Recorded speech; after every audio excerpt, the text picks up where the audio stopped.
Well, we're out here in my beautiful garden. Yeah. In Shepherd's Bush. So we've just watched the whole of the first series of Fist of Fun. Yeah. Any reactions to it, generally? It was some of it was better than I remember. But what I was really worried about was I thought it was going to be. I remember it being better. Yeah. I thought I was going to go, oh no, we've lost it. But actually, I really thought that girl that spelled off Spam sketch. I always think it's funny watching it. Basically, no one knew what they were doing, and within 6 months of that going out, the Fast Show was on that sort of established a template where you did the same things every week and built up a following. And there's just stuff in there that's kind of thrown away and half developed. You should have done those bishops every week. You should have done the girl that smelt of spam every week. You should have, you should have sort of. We should have done. Well, we tried, I think, a little bit. That's the thing. It was just so difficult. It's amazing to me how quickly the kind of half hour goes past. How little there is in each show, really. I mean, I think they were packed with lots of really good ideas. And, you could have easily stretched those ideas out. But we did try and do the bishops every week. I think we showed them, and then they would just get bumped out every week. And we tried to go say to the producer, we need this to be in every week or it won't work. Yeah. But there was literally no time because even those bishop sketches were like 2.5, 3 minutes long. It's very long. Everything's very long. Yeah. So it's interesting. I think the previous year we had done a little tour off the back of the radio of sort of polytechnic comedy clubs, and I think we'd probably done a couple of Edinburgh shows together as well. So we might have done 50, maybe 90 shows together, maybe 90 gigs together as a double act, and yet there is quite a good intuitive relationship on it. Also, you can really see when we're happy when it's working in the room, and I remember it not working in the room quite a lot because you just got given all these audiences that had actually come to see Bruce Forsyth. So. It was just very long. The recordings were ridiculously long, which I think we don't say on the commentaries. But it's there would be 3 or 4 hours, and we had to fill up time. And I think you would get. I remember you sort of going into yourself a bit, and me just trying to entertain the audience by doing stupid. Well, everything jokes. I've ever done since for telly, which was This Morning Richard Not Judy with you, and the stand-up show, I've sort of. It's just gone straight through. Well, that's what the appeal of doing that live show after we'd done these interminably long, partly from having a sort of perfectionist producer who just made us do everything loads and loads of times. And you can it is weird. You sort of see that. I mean, it was weird. There was that one episode, the third episode, I think, where it wasn't very well. There was lots of shadows and stuff. So maybe but I think by being too perfectionist in a way, I remember doing some of the acting in some of the sketches and being really intimidated by the instructions we were getting, and we weren't really allowed to. You sort of had the feeling that we were messing it up, and so then you kind of I became very paranoid about stuff. But actually, you look at it, and there's some good. You were very good you were very good at acting in it. Yes, well, I should do more. I'm available for acting work. Rich was always the Bill Wyman of this partnership. Well, I don't mean that he went out with a 13-year-old girl. Didn't have sex with Bill Wyman. But we have to say that. But I mean, you've kept everything in the way that he did for the Rolling Stones. Yes, I did. Yes. Well, we sort of because we started working together at university. I kept all of our sketches. This used to have a cover on it in a little book, and lots of it's fallen apart now. So. We sort of started in Michaelmas term in 1986 in Oxford University, where we met each other at the Oxford Review on Monday, the 24th of November. Yeah. We think we might have seen each other before then, but I auditioned doing My Penis Can Sing, which is the first sketch in here, which says, crude but effective, one of the things that embarrasses you, and then I've crossed that out and then put for the rest of your life. But what it says under there that I crossed out is when you're famous. And then when I was on TV, I then got embarrassed that I'd put that. You didn't want someone to look at this. So I crossed that out. You were always involved in a mythology of yourself here. Yeah. So we started off. We in 1987 we started doing sketches together, and the first sketch we did together, according to this, was a sketch you had written with Richard Canning and Duncan Greatwood. Oh my God! And who wasn't? We did the Seven Rainbows. It was me, Stu, Richard Canning, who went to school with you, Joe Renshaw, who I lost my virginity to for 35 seconds, but that counts, right? And Emma Williams, who's now Emma Kennedy, and Mike Cosgrave, who is now a experimental metallurgist, musician, father.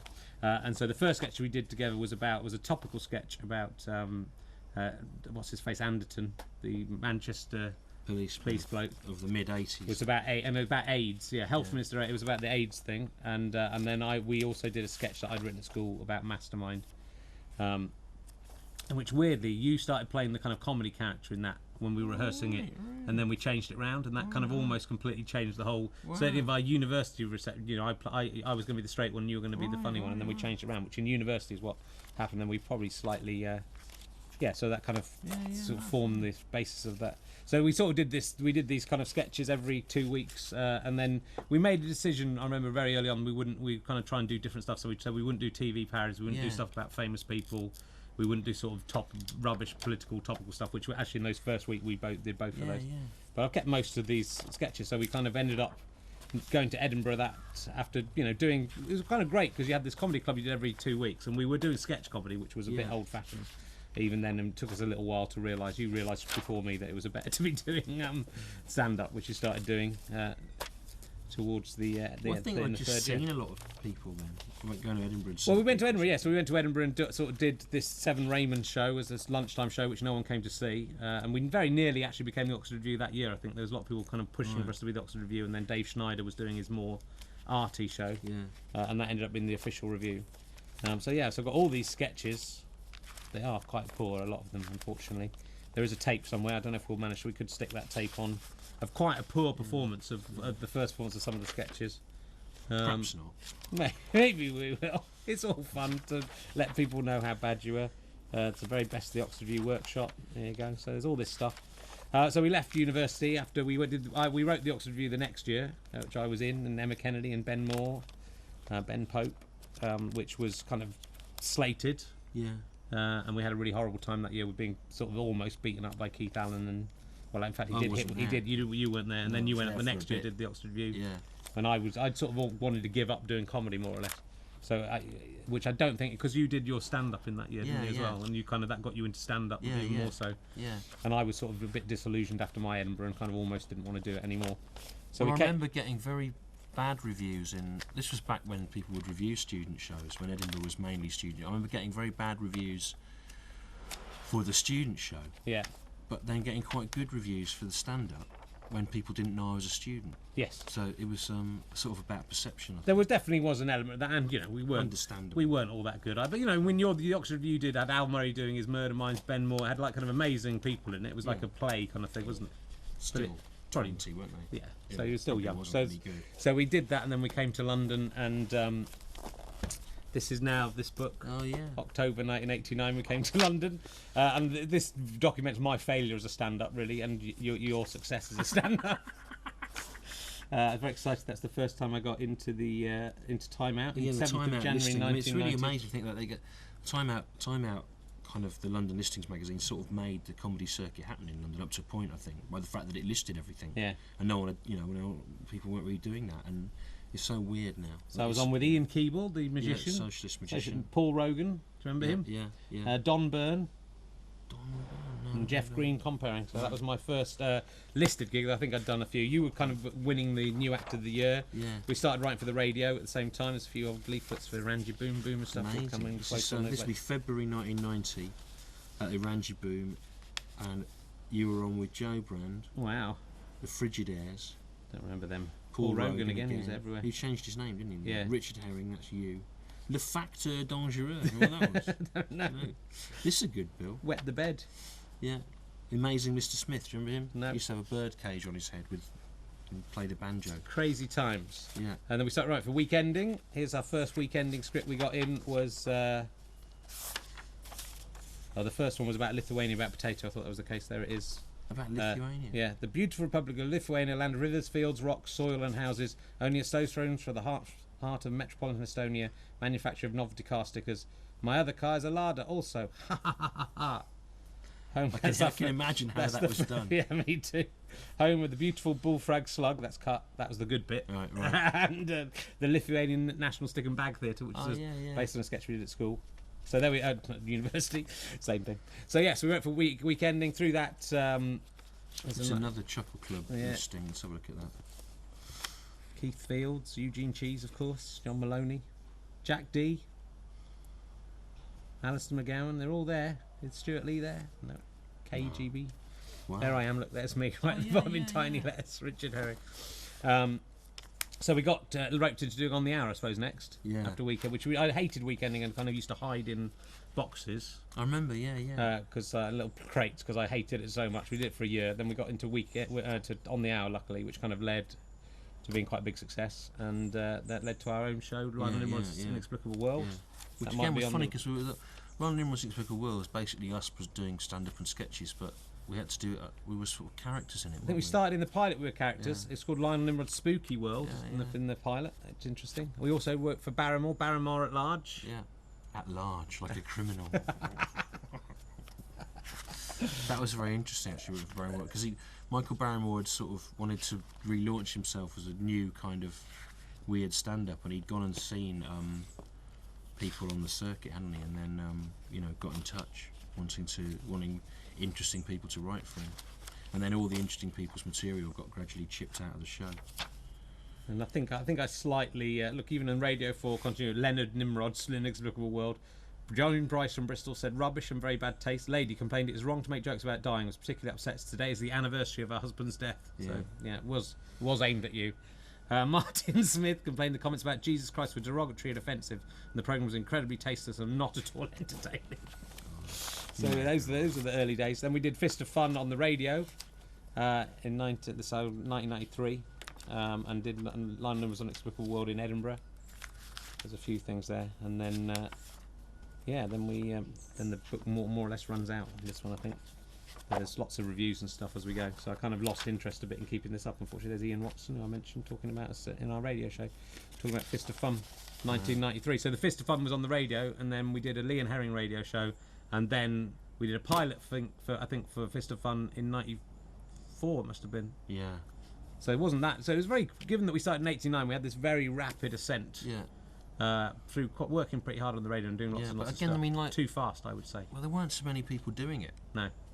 I mean, going on the circuit, doing stand-up, there was only about 150 people doing stand-up of that type nationally. Now there's thousands. It was easier to get noticed.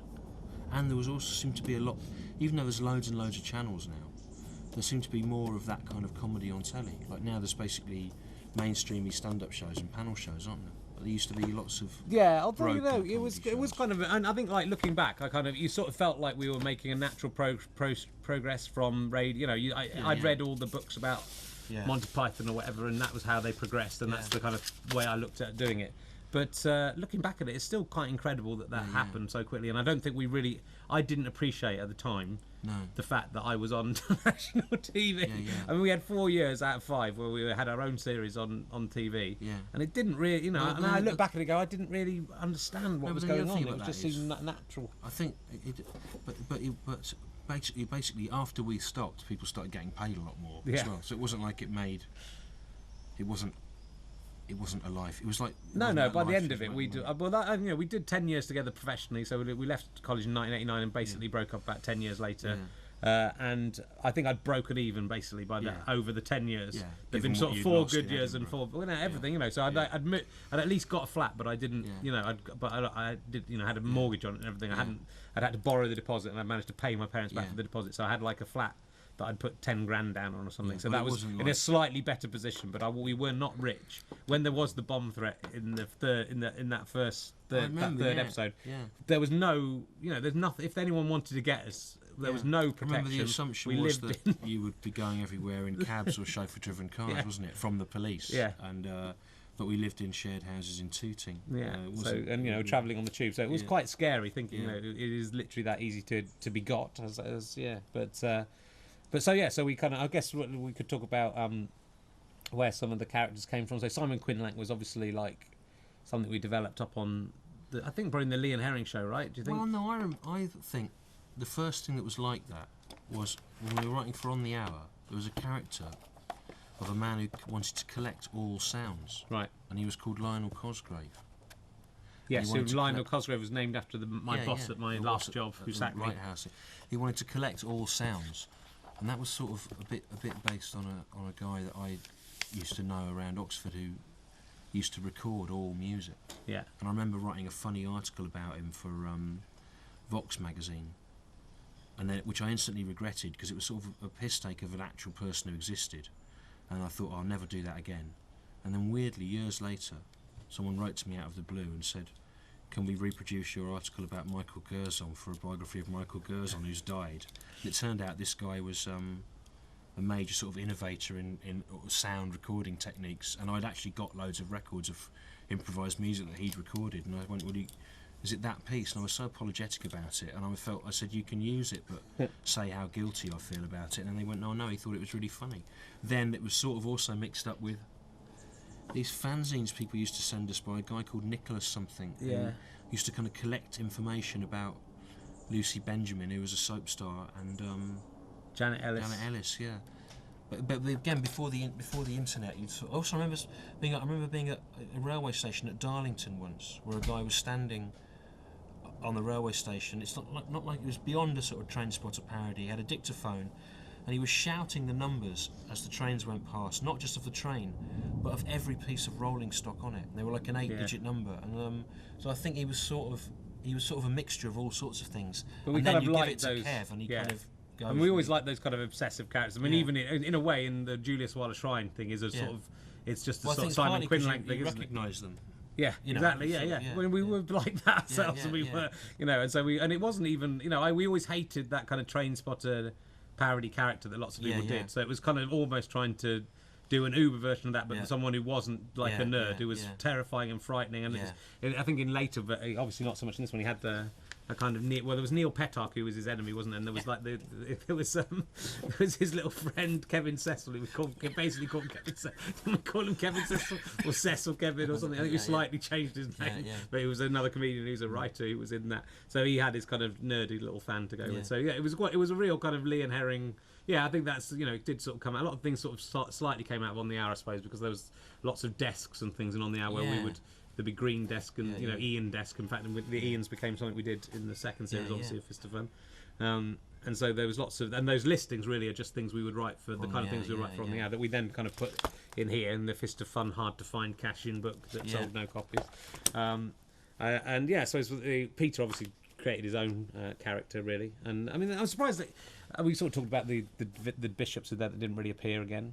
The driving instructor, again you sort of feel like these things. Could have had a bigger. I mean, people did kind of get into that. I remember Bob Mortimer going, "Oh, I love that." And I shout that. My wife shouts that at me, or I shout at my wife. I remember that. So but then that only comes in episode 5 of the series. So it was just very, very poor planning. And but again, that was my driving instructor basically just would talk to me like that, going, "Have you got no common sense? Then why have you done that?" There's so many people in the series as well. It's sort of you never get the sense of it being a rep company. Like every week you're asked to meet a whole new load of faces of people. I think it's again but what's weird about that is how many people in it went on to do other things, and all the people that we had done stuff with on the circuit that you'd sort of wanted to use. Weird. Yeah, well, it was Kev's, I suppose, first big TV break, wasn't it? He'd done packing them in. Had he done? He'd done it. He'd co-written a series that he was in for Channel 4. But I think it was the thing that it was the kind of thing that I think it was the thing that like lifted him into the public consciousness a little bit more. I think. Well, he was. Or certainly he's a comedian stuff with things in it. And then also the reason he was in it was because when we were doing the radio show, we couldn't find anyone who'd come to Exeter for £100, and he just said, it was 80. Yeah, I think the BBC. We had to go to Exeter to do a radio show, and it was £80, and none of the people that could do voices would go to Exeter. And I was just talking to him about it at Irangi Boom, and then I realised, he can do loads of voices. I just said, do you want to do it? And he went, yeah, and then he kind of came. But it was much more of an organic way of creating a team of people that we kind of worked to.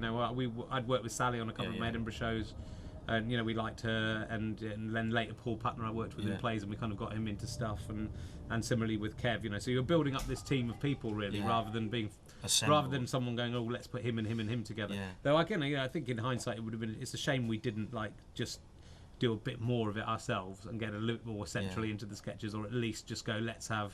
I do quite like the fact that it's just this massive age range, which you wouldn't usually get in a sketch show. So the old people are played by old people, and the women are played by women. and so it's not just this kind of embarrassing, us, generally not us dressed up as old men and stuff, a little bit, but and the children so not were as played by women. children. Yeah, and it's kind of nice. It's, those sketches wouldn't be funny without kids in them. Being Ricky Grover throwing a tiny child into a tent is quite funny. But it is weird because it does feel more of a mess than I remember it being, and it doesn't. I felt like it did have a cohesive thing, but it's like every episode is a different. Suddenly you got the Jarred Man of Somerset, which is like a. I can see why people watching it at the BBC now would think we don't really know what to do with this, because if they weren't aware that you had any level of following now, I don't know if they would know what to make of it, because actually pretty much about 6 months after it went out, the model of how you made those kind of programs changed, because the Fast Show changed it forever, didn't it? Yeah. Which made it. It's sort of the economic way of doing it was to have lots of the same things every week that were all filmed on the same location, and then to sort of beat the viewer into submission almost by giving them the same sorts of things every week. So it was on it. Even though there were sort of newish things about it, it also felt like the end of something as well. I think. Whereas when we were growing up, there was. Kick up the 80s and, all those sorts of things. And even Mary White's experience wasn't formulaic like that, was it? In 1990, 89, 90. So, yeah, it's funny how it suddenly did seem like... Well, a lot of the times the door felt like it closed just behind us, so we kind of got in... With everything in we those did, early, actually. like the Radio 1 was doing comedy, and then it stopped doing comedy, and Radio 4, we only kind of just scrabbled our way. Really, Sarah Smith got us... Lionel Nimrod's Inexplicable World as a series anyway. She sort of said she'd resign if it wasn't made. Yeah. So we were very lucky to kind of get all those opportunities when we did, and I think Well, that's what's when people say to you now, "What do you do to become a comedian?" I've got no idea, because none of the ways that we did it exist anymore. No. Like on the stand-up circuit, you could go and do an open spot and get seen and get a gig. Now there's this kind of M25 circuit of tryout spot nights, and then submitting things. There were programs like Spitting Image on the television and Weekending on the radio, which used loads of writers every week, and you could walk into the BBC with no proof of ID and go and see the producer for non-commissioned writers. There's a direct port of call. Whereas now I kind of think people stop me and ask me things, and I've got no idea. It just seems such a crazy. TV's a dead medium anyway. Just need to gotta move on to the internet. Feels now. like That's what it is. Internet and making your own DVDs with a couple of Welsh blokes. Right. One of them isn't even properly Welsh. Right. But I think that's sort of what is interesting is that I'd kind of forgotten how much of this there is. I mean, how those 3 hours of that series are sort of distilled from dozens of hours of stuff. Yeah, and like there's a big box down there which is kind of full of old scripts and old reviews and all sorts of stuff that that's just been up in my attic. I don't even know what's in there, but that is like we wrote loads and loads of scripts and loads of ideas that never got made at all, and so there's a lot, and we filmed a lot of stuff for that first series that I'm hoping we might find some of it, but I doubt we will. Well, that's another thing about in DVD culture now, there's sort of extras. There are loads of extras for this because the budget for this in real terms 20 years ago was 8 or 9 times what you would get now for a similar program. I think we could have pretty much put out. At the time, if they'd made it 12 episodes, I think we could have easily done 12 episodes with the stuff that we'd filmed, with a bit more studio linking stuff. But it's odd that it have. I mean, I'd be interested to see the second series when we do it, to see, because I know you think it's not as good, but I wonder if it's actually better. Right. Because I think there's a lot of the funny things that people remember from Lee and Herring are from that second series, Moon on a Stick and Rod Hull. A lot of the things that people remember as funny from Lee and Herring are in their imagination. Yeah, it's true. And they will see that. Yeah, now they'll know. Well, it's good to let them know and to take some money off them for the privilege. Thank you for the money. No, we weren't very good. Yeah. It wasn't. The reason it's not on any top 100 sketch shows because it isn't in the top 100 sketch shows. Just sort of, I mean, it's hard to know what the you kind of perceive it as a certain way, and then I really haven't seen it all the way through since we did it, I think I'd built it up in my mind to be better than it was. So that's not saying like I'm disappointed in it. Well, yeah, but then there's bits of it that are much better than I mean, there's bits of it. Well, there's about 5 or 6 routines in there of like crosstalk. Yeah. That are like the sorts of things you would imagine. They sort of feel like classic music hall routines. I'm really surprised how good those are, especially given that we hadn't done thousands of gigs together. Yeah, yeah. You know, and they're the sort of things that normally seem to develop out of doing thousands of gigs. The other thing is there's things in there that like the people talk all the time about the Simon Quinlack Hobby Bloke and Pete's bits and whatever. I remember them, but there's stuff that really jumps out, like the girl that smelt of spam, of being you're really funny in that as a kind of child man, and Sally's really good. So there's lots of bits that really jump out at you. But it feels like this brief we had about it being like why don't you, and a very broad theme, and we could talk about all different things. You sort of feel it should have been narrowed in some way almost. Yeah. You know, it's sort of sometimes it does history stuff, and I think it's probably because we'd written for so many kinds of things in the previous 5 years that you've got quite good at all sorts of different stuff. Yeah, but it did feel like just a cornucopia of everything added together rather than kind of a thought out thing. Whereas I thought we'd spent a lot of time really working out a format for it. It just doesn't feel like a format. It feels like just whatever you feel like doing that week. Yeah. And the third one kind of goes off a bit weird, but then we try to link everything up. It's it's a bit more like Lionel Nimrod, I guess, rather than. Although we don't use much of the Lionel Nimrod stuff in the show. Not very much in it. I mean, I almost feel like, again, I used to think that the design in the first series was really good of a set. I remember feeling disappointed that we were given a studio shiny floor for the second series, but it almost looks like in that first series you've got a design, you've got a very strong visual design in place of an idea. Yeah. You can hear kids playing football now. Yeah, in the next that's nice. Thing, yeah. It's real. This is Shepherd's Bush. Yeah. It's real here, man. The ball needs to come and hit us in the head now. I don't know. The change from being on the oh Christ! I told you that would happen. It's all right. So I confiscated. Yeah, when I thought of it.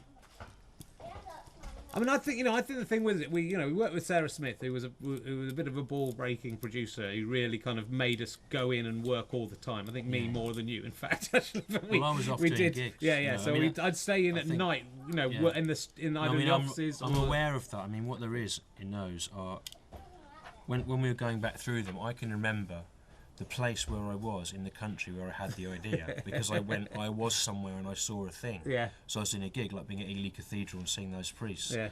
Whereas most of your memories of it are being in writing it. Yeah. Whereas mine are sort of because I was off doing stand-up. But I think we overthought it. We just argue. I mean, the two of us when we were writing would often argue about whether we should use a or the in a sentence seriously, like as minor as that, and we were both insistent we were right, and we were both right. That's the thing. It didn't make any difference. They were funny for different reasons, and we would often argue for a long time about a tiny thing, which was good because we were very committed to trying to produce the best thing. But ultimately, I think if we were doing it now, I think as adults, one of you just go, oh, we'll do it your way this time and do it my way next time, and we'll see how it goes. And actually it doesn't make that many difference. Where one word in the sentence isn't going to make so much difference. It's going to wreck the sketch. And probably both will work in different ways. But I think Sarah was also very, very kind of competitively wanting this to be an amazing show. I think she kind of had a little bit of competition with Armando, who was a similar kind of producer at the same time, but had sort of really taken off for the day-to-day. Yeah, but I think we suppose we had that like slightly. Yeah, but she did something that, when people I know are trying to write for radio now and they can't get things past the programme choosing group, whatever they're called now. Yeah. I mean, I remember the fact that when about our third pilot or whatever got knocked back, Sarah Smith, who was like 20... She's only like 2 years older than us. 26 or something, said, I will quit if you don't do this. This is how serious I am about believing this is worth doing. And I mean, it's interesting. I know to this day, a percentage of the audience that I build on, that means I make a living, is people that got into you 20 years ago. Yeah. And that's because this one person threatened to quit if it wasn't commissioned. Yeah. And it does seem amazing. Like when people ask you about how do you get into comedy, whatever. Well, there's all the things that we did do, and I was doing circuit and winning competitions, and we were sending in scripts to loads and loads of things. We wrote all day and all night together on different things, but there's also the fact that a woman threatened to quit unless it was commissioned. Yeah. I mean, there's all these flukes and individuals' moments of trust, and I mean, it's amazing. It was an amazing thing, but I think we, in a way, if we just relaxed a bit more, all of us. I mean, I think we were all equally ambitious in our own ways and competitive in our own ways and trying to get things done our way and get. I think I was more concerned in those days with being in as much as possible, and being competitive about stuff like that. And I think because we were young, we were just kids, really, all of us, really, and then But I wonder whether we'd if we hadn't thought about it so much. It's almost like when you'd write something now, if you really keep going back to it, you will destroy the early thing, and it might make it better, but it might not. And actually, often just the first thing that comes into your head is the funniest thing. And often, I think when watching the bits in the studio, it's when we're messing around with each other and like being naughty and having fun. Then it becomes enjoyable, but it's like the rest of it is almost like right straight down the line. It has to be exactly what we rehearsed and what we did and exactly where we went. And and you can almost see us when we relax how much kind of better. I mean, that's what you do now. Is all those hours a week of stuff that's of a comparable quality to that. That's sort of improvised, semi-improvised off the back of an idea, and actually people can tell. I mean, I go to immense lengths in the stand-up to work out ways that I can wrong foot myself to force myself to improvise, which is sort of, when you're in the double act, you have someone else to do that for you. So you kind of. I think we both do that. And we do obviously have similar techniques, and we do, and we both do that. We both. I'm reading your book as well. You do have a bit where every day you haven't thought about what you're going to say, and then you change. You say whatever pops into your head that day, and then you have to deal with it as yourself. But that is very much that kind of split, because we wrote for each other as well as ourselves when we were writing these double act things. As often as not, we'd kind of have a good idea for the other person, or be able to spot what was funny about the other person. Well, the interesting and so we were both writing that in a dual way. You could split your brain to the middle, which you'd notice in both of our solo acts, and people have said this obviously, that we almost do each other's voices sometimes. I mean, you can see in that as well to what extent the act that you end up becoming after this is sort of formed in opposition, as part of a double act, even at the same time you're doing your own thing somewhere else. It sort of does come out of it. So I mean, I can see a lot more why people would think it was annoying as well, because I think there's a sort of conceitedness about what I do in it that does not have inverted commas around it. Whereas now I like to think that I'm inviting you to find me ridiculous on some level. I don't think I am in that. I think you were trying to be genuinely cool. And also I think what's really interesting in your stuff, even when you are doing exactly the same things that you did, when there are a few jokes that are the same, you'd be in Edinburgh and being young and handsome, and and so people resented you. They were, and thinking, what does this 25-year-old know about taking their stuff? It. Yeah, exactly. Well, now we're older men. You do, you look at that, and I look at it, me bullying Pete, and just think, actually, that's just nasty. It's not. And I look at the Julius. It's really interesting because I'm doing this routine about the Julius Weiler Shrine. But I thought when you explain the joke, there's just there's no joke to, you kind of think, what actually was the joke? It's kind of funny to do that on TV, but what is the joke? The joke is I want to kidnap an actress and keep her in a well that I don't know. It's kind of, beyond that, it's like almost like not thought through as to why. So the ultimate joke becomes that I did come out with her and had to deal with that. But that's kind of a long-running joke that I don't think we intended to and I know what I was thinking, it's kind of nuts, but it's of course, it does change things, how you're perceived and you're older, and and I think we just we've obviously got much more of a clue now. It is nice to watch it and think I'm actually a lot better at everything I do than I was there, because you do get people go, oh, you'll never be as funny as you were in Fist of Fun, and you kind of go, I really am a lot funnier than I was in Fist of Fun, and know what I'm doing, and and have an idea about comedy. But it's great. It is one of those things that I think, compare it to like what gets put out for young people, even at the time, but now as well. I mean, there is a lot of rigor and work in it, and that's what makes it. That's what I think the people who appreciated it got it, and it's amazing to meet those people who do love it. Who it was their big thing, because it was an outsider's little thing, really. It wasn't everyone. A group of 10 people would come up with you, one of them would recognise you, and the other 9 wouldn't know who you were even at the time. Now the other 9 resent you. Yeah. And then the person resents you for not being famous enough to when they've recognised you. So it was always like a little niche thing. But like you say, I think a lot of those people, hopefully, for the sake of Go Faster Stripe, who may go down if this doesn't sell any copies, I think they have stayed very loyal to it. So there is that's what amazed me, that every time, I would get 3 or 4 emails a week, or at least someone coming from the street going, when is Fist of Fun coming out on DVD? Now, and it's 16 years ago, since that first series. You can tell them. Yeah, so now it is. That's the only reason I'm doing this. So I can go, here it is. I've got some in my bag. Shut up. Give me the money. Leave us alone. Cool. Yeah, you could probably end on that. Yeah. When you make this bit, or this, you could end on me saying. Yeah. You could end on that. Don't tell Chris Evans what to do. Not that one.